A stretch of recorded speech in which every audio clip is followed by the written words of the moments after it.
अरे भाई आसी आसी आसी हरी घड़े भरोसे आसी। अरे वो तो जान ले रथ जुतवासी संग राधा रुक्मण ल्यासी।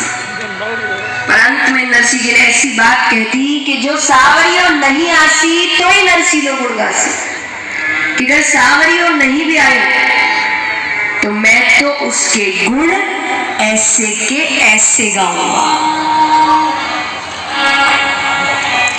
नानी बाई ने कहा तब मेरी भागवत बाचौड़ी कहीं काम आई। मैंने इतना लंबा आपको समझाया कि वो ऐसा है वो वैसा, क्या काम आया? आप तो वैसे के वैसे। नरसी जी कहते हैं आसी तो आ जासी, कि अगर आना हुआ तो आ जाएगा, कि आसी तो आ जासी। सोच रहा कि ये क्या कहेगा, कितने दिन कहेगा सुन लो, कि नई बात 9 दिन, कितने दिन? बस इससे ज्यादा नहीं। कोई भी बात करता है इतने दिनों के लिए है, फिर उनको फिर कोई नई बात मिल जाती है। लेकिन अगर आपने अपने जीवन का फैसला इन लोगों की सोच पर ले लिया है तो ये तो 9-10 दिन बाद भूल जाएंगे, पर आप खुश नहीं, आप दूसरों को खुश रख ही नहीं सकते। जिसे हम अंग्रेजी में कहते हैं ना, उसका ऑरा बड़ा अच्छा है, भाई बड़ी अच्छी क्या है, वो खुश है।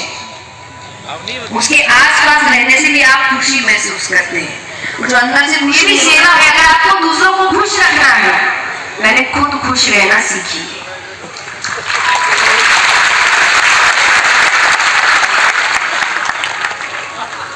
इसीलिए ये कोई अच्छी बात नहीं कि हमने छोड़ दिया, जिंदगी त्याग कर दी, सपने छोड़ दिए। आप बच्चों को भी तो वही करेंगे आगे जाके, क्योंकि कितनी भी बातें बोलो, देखता है वही सीखता है। और कोई भी माँ और बाप दोनों ही ये नहीं चाहिए। इसलिए तो कहते हैं ना माता पिता, जो हमने नहीं किया वो तुम्हें कराए, जो हमने नहीं देखा वो तुम्हें दिखाए। क्यों है? क्योंकि उनके अंदर कहीं ना कहीं वो पहले ध्यान किसका रखना। अब आप शारीरिक तौर से अगर अच्छे हैं तो आप ज्यादा समय तक परिवार का ध्यान रख सकते हैं, हाँ कि ना? आप ही ठीक नहीं होंगे, कितने दिन ध्यान रख लेंगे? तो हर चीज की शुरुआत किससे हो रही है? खुद पहले आगे बढ़िए। सिर्फ बोलने से कुछ नहीं होता, आपके पद चिन्हों पर चलते हैं बच्चे। आप आगे बढ़ेंगे, आप अच्छे काम करेंगे, आपने जीवन में कुछ अच्छा, तब तो आप बच्चों को बोल सकते हैं ना कि हाँ भाई देखो हमने किया तो हमको ये मिला, हमने ऐसे मेहनत की तो सफलता मिली। हमने नहीं किया, हम बच्चों को क्या बोलेंगे? हम खुश रहकर दिखाएंगे तो उनको खुश रहना सिखा सकते हैं ना। अब आप उनको बोलेंगे खुश रहो खुश रहो, कहेंगे आप तो दिन भर रोते हैं, हमको क्या खुश रहना सिखा रहे? और ये निकलती है बातें। जैसा मैंने कल आपको बताया था कि हम खुद दिन भर फोन में लगे, बच्चे को कह रहे फोन मत करो, फोन। अब छोटा है कुछ जवाब नहीं देगा, बड़े होकर तो देगा, पहले आप तो जोड़ो। इन चीजों को बढ़ा चढ़ाकर मत बताइए, कोई अच्छी बात नहीं है। कि आ गया तो ठीक, नहीं आया तो ठीक। मैंने भक्ति स्वार्थ के साथ नहीं करी है कि मेरा काम ना करे तो मैं भक्ति छोड़ दूं। तो आएगा तो भी मैं भक्ति करूंगा, तो नहीं आएगा तो भी मैं भक्ति ऐसी की ऐसी करूंगा। तो घर जा, इतने मेहमान आ रहे हैं, वहां काम देखो, ये सब फालतू बातों में क्या पड़े। अब एक दिक्कत है, दुखी व्यक्ति को ज्ञान समझ में नहीं आता। जब व्यक्ति दुखी होता है ना, इसलिए देखिए कहा गया है जब भी कोई भी भावना आप पर हावी है तब फैसले मत लीजिए, कोई फैसले मत लो। खुशी खुशी में इंसान ऐसे ऐसे वादे करता है। मैं प्रेम संबंधों के लिए भी कहती हूँ, जब भागवत कथा में भी प्रसंग आता है, खुश रहे तो व्यक्ति कितनी बातें करता है, ये ले आएंगे वो ले आएंगे, चांद तारे तोड़ लाएंगे, तो हर जगह। अब ये क्या है? ऐसा नहीं वो उस वक्त झूठ बोल रहे, नहीं बस खुश है बहुत, ना पीछे हट जाओगे। तो कोई भी भावना जब आप पर हावी है फैसले मत लो। अभी नहीं, खुश है बहुत, लेकिन जब थोड़ा सा संतुलित हो, दुखी हो, क्रोधित हो, खुश हो, फैसले ना। उनको ये बात उल्टी लग रही है, 2000 का फर्क है। उनको इतना गुस्सा आया कि कैसे पिता है ये, इनको बेटी का दुख ही समझ में नहीं आ रहा। और क्रोध में आकर वो अपने पिता से कहती है,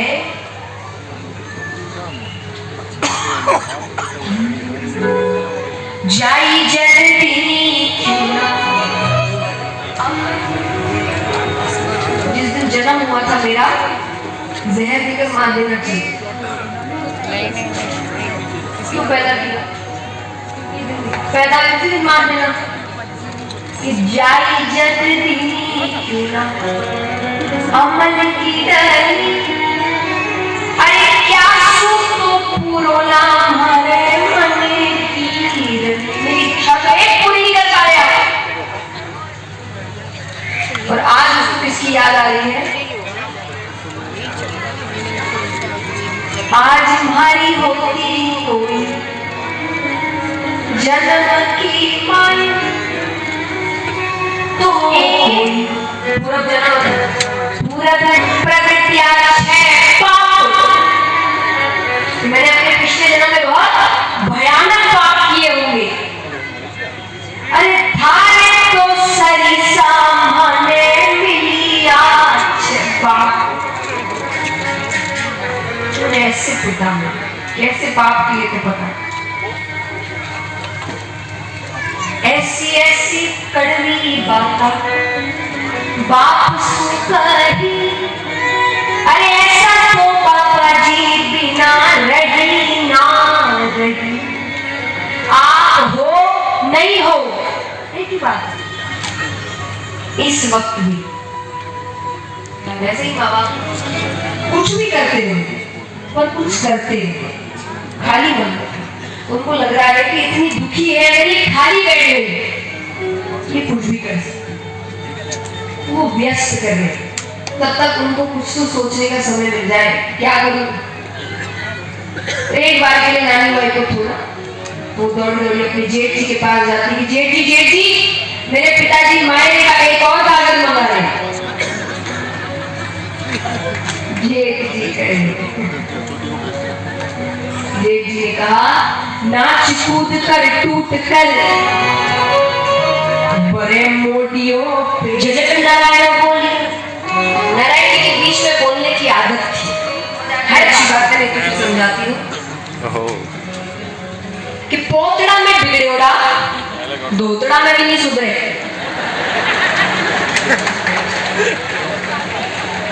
आया समझ? नहीं? चलो जिनको नहीं आई उनको बताते हैं। पोतड़ा मतलब हगीज। आजकल हगीज आती है, उसको कहते हैं पोतड़ा। बिगड़ोड़ा मतलब बिगड़ा हुआ, धोतड़ा मतलब धोती। तो पोतड़ा में बिगड़ोड़ा धोतड़ा में भी नहीं सुधरे। जो बच्चा उस समय बिगड़ गया ना, वो जब तक धोती पहनता है तब तक भी नहीं सुधरता। इसलिए कहते हैं बचपन में संस्कार डालो, संस्कार डालो। अभी तो बच्चा है, अभी तो बच्चा है, तो ऐसा बच्चा नहीं बनता है। बड़े होकर सर सीखते हो, बचपन में ही सिखा देते। मैंने कल भी बताया, आप बच्चे को छोटे हैं तब सिखा रहे, अब करके दिखाओ, अब करके, बड़े करके अब करेगा वो। प्यार का प्यार हो गया, संस्कार के संस्कार करते करते। इसलिए संस्कार ऐसे ही थे। बचपन में कुछ संस्कार दिया नहीं ठीक से कि झझक करना रहा है, गांव में बड़ी एकता आ जाती है। फिर से लिख रहे हैं, अब और बढ़ा चढ़ा के लिख रहे हैं। अभी तक तो घर वालों के लिए मंगाया था, अब बाहर तो द्वारपाल है, सोने की तीर लिखो। किराना भरने आता है उसके लिए लिखो, ये काम करता है उसके लिए लिखो, पड़ोस वालों के लिए लिखो, जिसकी शादी है उसके लिए हीरे का हार लिखो, नानी बाई का सर से लेके पैर तक का श्रृंगार लिखो। उसको कौन सा पहनने देने वाली है? लिख दी पत्रिका।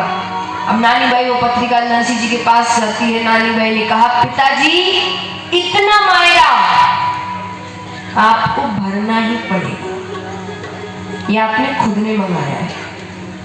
बात तो सही है, मंगाया तो खुद ने, तो ये तो आपको भरना पड़ेगा। अब वो पत्रिका पढ़कर नरसी जी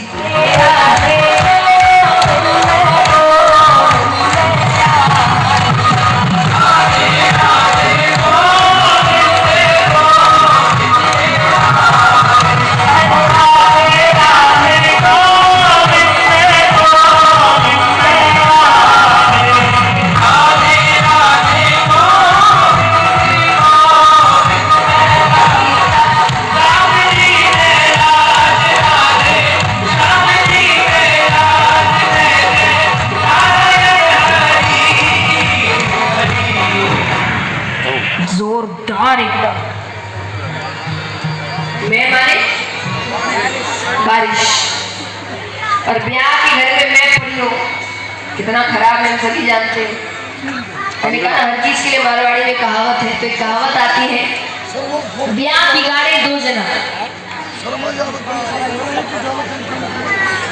कि दो लोग शादी खराब कर देते, कि ब्याह बिगाड़े दो जना, के मुंजी के में। मुंजी माने कंजूस, मुंजी माने कंजूस, और मैं माने बारिश। तो ब्याह बिगाड़े दो जना, के मुंजी के में, और वो दे लो खर्चे नहीं, और ये दनादन दे। कंजूस ठीक से खर्चा, ये दो चीज शादी खराब कर देती है। तो जोरदार मैं पड़ी। अब ब्याह के घर में सब किराने का सामान आया हुआ था, अब सब पानी में तीरे, चावल चाय पत्ती रसगुल्ला चाशनी की जगह पानी में तीरे। और ब्याह के घर में सब मेहमान आए हुए थे, शादी का घर है भाई, कितने मेहमान आते, वो सब मेहमान आए थे, काला काला कराया हुआ।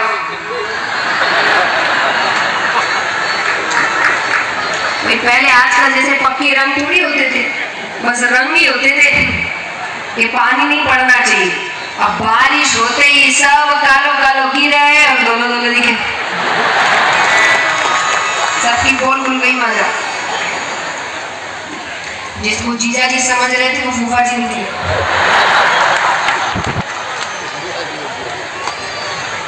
और प्यारे घर में सब टाबरिया बच्चे आए हुए थे।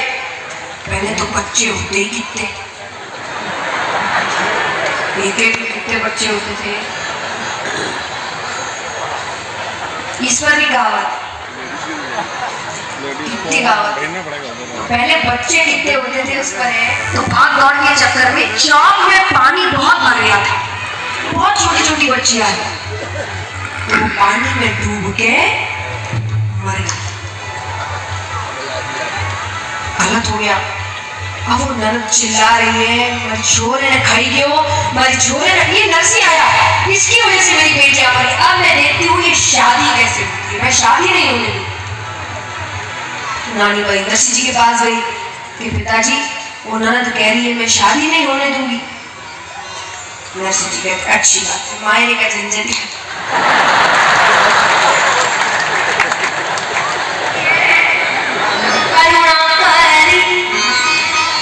उनका तो एक ही बस अंत में रास्ता बचता है कि जज मेहता नरसी जी ने करुणा करी, तो मयूरी छोरिया ने पाछी जिवाई।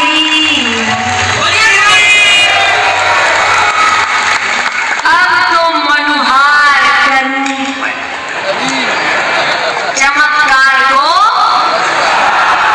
नमस्कार, वही समय चल रहा है।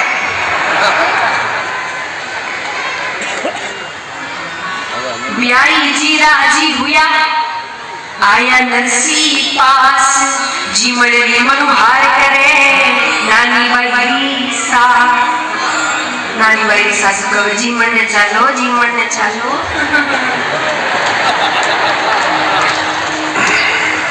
सासू पे पुरानी बात नहीं छोड़, पुरानी बात नहीं छोड़, जीमड़ ने चालो।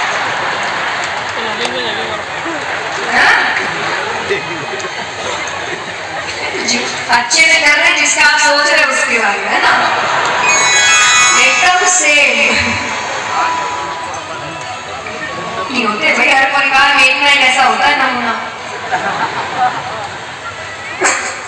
तो वो कह रही है बहुत एकदम सब चलो चलो चलो चलो।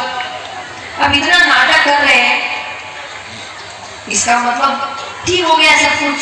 नहीं, अभी तक ईर्ष्या खत्म नहीं हुई। श्री राम जी ने 2 पंगत लगाए, एक में तो जितने ऊंचे अब सब जितने सूर्य सवरते हैं वो दिख नहीं रहा, फिर सब कह रहे हैं नरसिंह जी ओ यो कहीं है आप हमारे में आया न खीर सीरो कुछ भी नहीं। नरसिंह जी कहते हमारे जैसे मायरदार हो ऐसे ही आ गया, किसी का भोग लगा। पर उनको भी लग रहा है कि 4 दिन बाद रसोई मिली है। कितने दिन बाद? वो भी ऐसी बासी कुसी, सिर्फ खिचड़ी भी हो तो चल जाएगा, बासी कुसी खिचड़ी गले से उतरेगी कैसे? और जैसा मैंने कहा, नरसिंह जी कहते किसको थे? नरसिंह जी कहते सावरा एक बात का ध्यान रखना, पहले भोग आपके लगेगा, आपके चल गई तो हमारे चल गई, और अगर आपके नहीं चले तो जो आपके चले तो मेरे भी कर दो। भगवान कहते हो तू भोग तो लगा, घर तुलसी अर्पण करे आरोग्य बलवीर, गर्म हो गई खिचड़ी और चावल हो गया जब आरोग्य रण छोड़। यहाँ पंगत ही उल्टी पड़ गई। अब अगर कोई दोनों पंगत को देखे तो मेहमानों में रोटी सब्जी भुजिया भुजिया वही रोज का खाना, और नरसिंह जी के पंगत में कितनी प्रकार की रोटियां, कितनी प्रकार की सब्जियां, खीर सीरो 56 भोग हुई हमारा। अब सूर्य हमारे समड़का का अनुभव हमको कम ही तब ऐसे खाने में आवाज होती है उसको कहते समड़का, ये आवाज उससे मिलती जुलती होती है। तो सूर्य हमारे समड़का नरसिंह करे मनोहार, उधर भरियो भाव नहीं भरिया सब थाली खत्म नहीं हो रही, समड़का मारे आवाज हो रही है तो पीछे तो दूसरी पंगत तो पीछे ही है। उनको लग रहा है ये समड़का किस चीज का मार है, ये तो ही नहीं। तो कोई ज्यादा उतावला है, 56 भोग की थाली है, एक तो देखते ही आंखें चौंक जाए व्यक्ति की। अब वो देखते ही तो सब नाराज हो गए, सब खड़े हुए, बीच खाने से सब उठ गए। देखिए बेइज्जती किसकी हो रही है? श्री राम जी की, उनके घर आए ना सब। अब वो आए, वो बैठे, बैठ जाओ मैं रसोई की लाज रखो, बैठ जाओ। अब वो कहे पंगत में भेद किया तब रसोई याद नहीं आई। अरे भगवान ने क्यों किया? क्योंकि वो श्री राम जी के मुख से सच उगलवाना चाहते थे। श्री राम जी ने कहा मैंने कोई भेद नहीं किया, अरे नरसिंह तो माया भी है, मैं तो बासी कुसी खींची थी, पता नहीं कहां से लेकर आ गया। बड़े बड़े तो समझ गए कि मतलब पैसा नहीं है तो इसने इसको बासी खिचड़ी परोसी थी। बाकी जो इनके जान पहचान वालों को कैसे कैसे बैठा दिया, और छोटे छोटे बच्चे तो वो तो सच बोलते हैं ना, वो बच्चे का बाप पीलो पीलो खाओ,